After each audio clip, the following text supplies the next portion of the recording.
ठीक है, अगर मैं आपको बोलूँ इंडिया, तो इंडिया मतलब सबसे पहले आपके दिमाग में आएगा जो कंट्री जहाँ पे हम खड़े हुए हैं।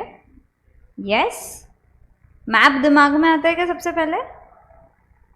Yes yes. तो हम बोलते हैं कि ये जो है, ये पूरा आपका जो लैंड है ये इंडिया है। ठीक है, लैंड के अलावा अगर आप हवा में भी कुछ करते हो ये लैंड के ऊपर वाली जगह पे, वो भी इंडिया रहेगा। अब बात आती है पानी की। ठीक है, तब हम बोलते हैं ये बेस लाइन है, हाँ, जो बॉर्डर है वो बेस लाइन से 12 नॉटिकल माइल तक के जो एरिया है, ठीक है, ये वाला,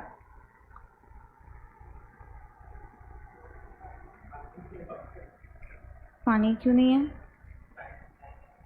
अरे मतलब जहाँ पे भी कंट्री के बेस लाइन के आसपास, हाँ रुक जाओ। अरे तुम लोग क्यों ज्योग्राफी सीख रहे हो? इधर देखो इंडिया क्या है वो बता रही हो, तो इधर ये कंट्री है उधर वो कंट्री है। अबे इधर देखो,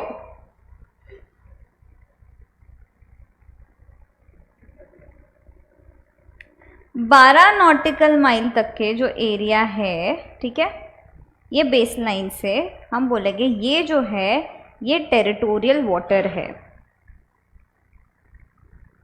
मतलब इधर भी अगर आप कुछ करते हो तो वो इंडिया में किया है ऐसा माना जाएगा और उस पर जीएसटी लगेगा। यस, तो ये वाला जो है ये पानी वाला रीजन है, समझ में आया? पक्का? ठीक है।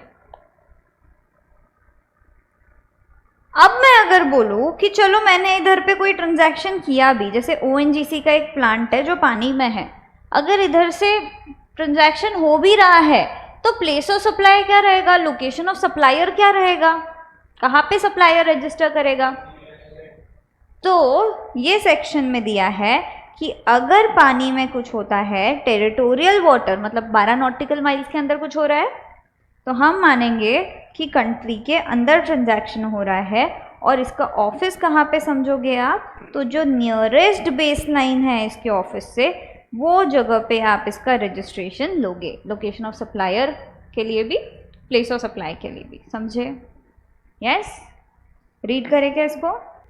Notwithstanding anything contained in this act, where the location of supplier is in territorial water, the location of such supplier, or where the place of supply is in the territorial waters, the place of supply shall be, for the purposes of this act, be deemed to be in the coastal state or union territory, where the nearest point of the appropriate baseline is located.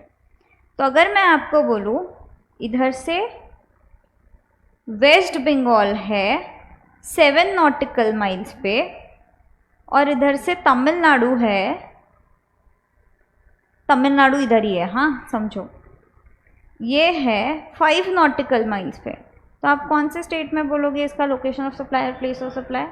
Tamil Nadu. समझे? Nearest base line जो रहेगी वो consider होएगा। बढ़े आगे। This section determines the location of supplier and और the place of supply when such location of supplier and the place of supply is in territorial waters.